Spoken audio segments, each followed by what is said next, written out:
देश नीति, केवल सच्ची और पक्की खबरें। दोस्तों, आखिरी उम्मीद राष्ट्रपति द्रौपदी मुर्मू से ही रही कि लोकतांत्रिक देश में चुनाव प्रक्रिया को स्वतंत्र रखने की जिम्मेदारी जब राष्ट्रपति द्रौपदी मुर्मू तक पहुंची तो राष्ट्रपति ने उसे खारिज करने की बजाय उस पर हस्ताक्षर कर दिया। सुप्रीम कोर्ट सीजीआई से मोदी जी कितनी शक्तिशाली व्यक्ति है यह उन्होंने प्रूफ कर दिया और इसमें द्रौपदी मुर्मू ने उनका साथ दिया था।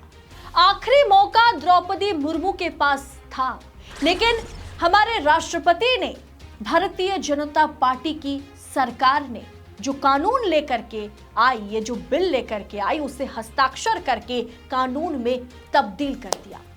पूरा मामला मैं आपको विस्तार से फिर एक बार बताऊंगी, तो वीडियो को अंत तक देखिएगा।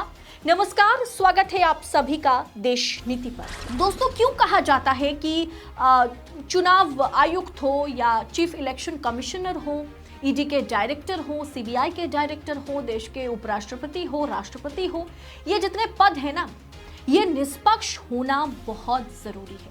अगर देश को लोकतांत्रिक तरीके से चलाना है तो इन सभी पदों पर एक निष्पक्ष आदमी को बैठने की बेहद जरूरत है। आखिर में द्रौपदी मुर्मू ने, हमारे राष्ट्रपति ने, चीफ इलेक्शन कमिश्नर और इलेक्शन कमिश्नर्स की नियुक्ति की बिल पर साइन कर दिया है और अब ये साइन ना कानून में इस बिल को बदल दिया है। अब कानूनी तौर पर चुनाव आयोग पर मोदी सरकार का कब्जा हो गया है। क्या 2024 चुनाव में फायदा पाने के लिए सीजीआई को हटाया गया? द्रौपदी मुर्मू के पास दोस्तों मौका था, वो चाहती तो इस कानून को, इस बिल को पारित ना करके, पास ना करके, इस पर हस्ताक्षर ना करके इसे लौटा सकती थी। लेकिन कहा जाता है ना कि द्रौपदी मुर्मू, एक दलित चेहरा, एक आदिवासी चेहरे को नरेंद्र मोदी ने राष्ट्रपति बनाया। किस लिए बनाया वो आज आप देख पा रहे होंगे। और ये सवाल मैं नहीं, ये सवाल सोशल मीडिया पर तमाम विपक्षी नेता उठा रहे हैं कि आज द्रौपदी मुर्मू के पास मौका था, वो चाहती तो इस बिल पर हस्ताक्षर करके इसे कानून में बदलने नहीं देती, लेकिन उन्होंने इस पर हस्ताक्षर कर दिया और अब चीफ इलेक्शन कमिश्नर और इलेक्शन कमिश्नर्स की नियुक्ति खुद मोदी सरकार करने वाली है, मोदी जी करने वाले हैं। दोस्तों, केंद्र सरकार ने 10 अगस्त को राज्यसभा में मुख्य चुनाव आयुक्त यानी सीईसी, चीफ इलेक्शन कमिश्नर और अन्य चुनाव आयुक्तों, इलेक्शन कमिश्नर्स की नियुक्ति को रेगुलेट करने से जुड़ा बिल पेश किया था। कांग्रेस, आम आदमी पार्टी समेत अन्य विपक्षी दलों ने इस बिल का विरोध किया था।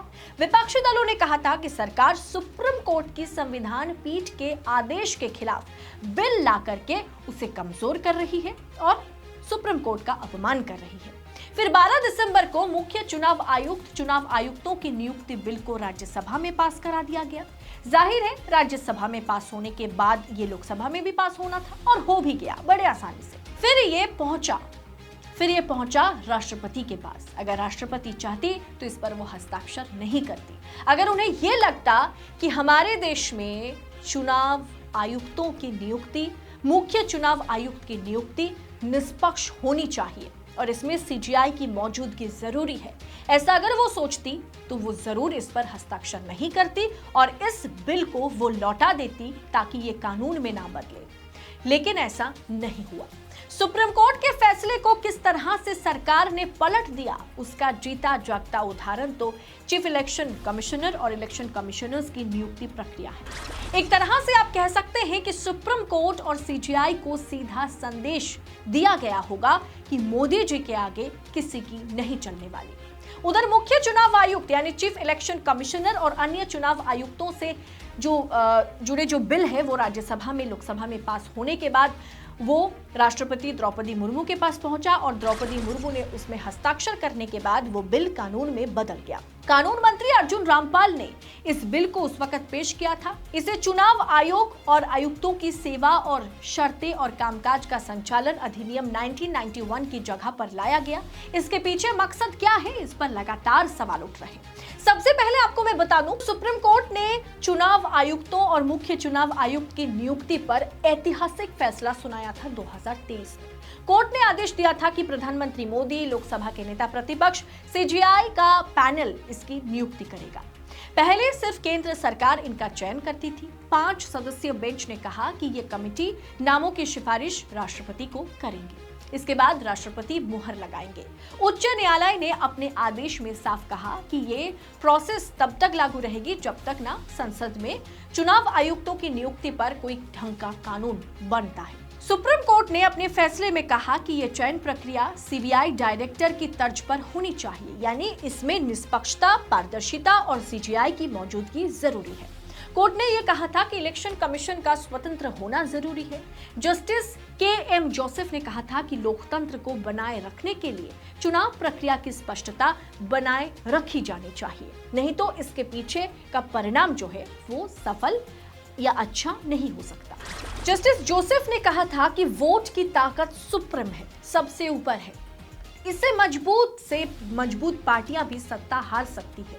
इसीलिए इलेक्शन कमीशन का स्वतंत्र होना, इलेक्शन कमिश्नर्स का स्वतंत्र होना जरूरी है। यह भी जरूरी है कि अपनी ड्यूटी संविधान के प्रावधानों के मुताबिक और कोर्ट के आदेशों के आधार पर निष्पक्ष रूप से कानून के दायरे में रहकर निभाई जाए। लेकिन सीजीआई की दखलंदाजी सरकार को पसंद नहीं है जनाब, जाहिर सी बात है। क्यों? सरकार को अगर पता है कि मैंने अच्छा काम किया, मैंने लोगों को शिक्षा दी, स्वास्थ्य के मुद्दे पर देश में सरकार ने अच्छा काम किया, तो उन्हें फर्क नहीं पड़ेगा कि किसी को भी चुनाव आयुक्त नियुक्त किया जाए, तो हम तो चुनाव जीतने वाले हैं क्योंकि जनता का जनादेश हमारे साथ है। लेकिन नरेंद्र मोदी को और उनकी सरकार को अच्छा खासा मालूम है कि पिछले 9 साल में उन्होंने हिंदू, मुसलमान और मंदिर मस्जिद के सिवा कुछ नहीं किया है। इसीलिए जेब में चाहे सुप्रीम कोर्ट को रखने की कोशिश हो, सुप्रीम कोर्ट को दबाने की कोशिश हो, चुनाव आयोग, ईडी, आईटी, सबको अपनी जेब में रखने की कोशिश की जाती है। और अब जाकर के ये एक आखिरी मौका था जहां राष्ट्रपति द्रौपदी मुर्मू इसे रोक सकती थी। पहले तो सुप्रीम कोर्ट ने मना किया, सुप्रीम कोर्ट में सरकार को फटकारा, उसके बाद राज्यसभा में ये बिल पास हुआ, लोकसभा में ये बिल पास हुआ, और अब जाकर के द्रौपदी मुर्मू ने जैसे ही इस पर हस्ताक्षर कर दिया, ये कानून में बदल गया। और अब कानूनी तौर पर, कानून के अधिकार से नरेंद्र मोदी खुद 2024 का चुनाव किस तरह से चुनाव आयोग कंडक्ट करेगा, वो खुद नरेंद्र मोदी तय कर सकते हैं। क्या आपको लगता है ये जस्टिस हुआ?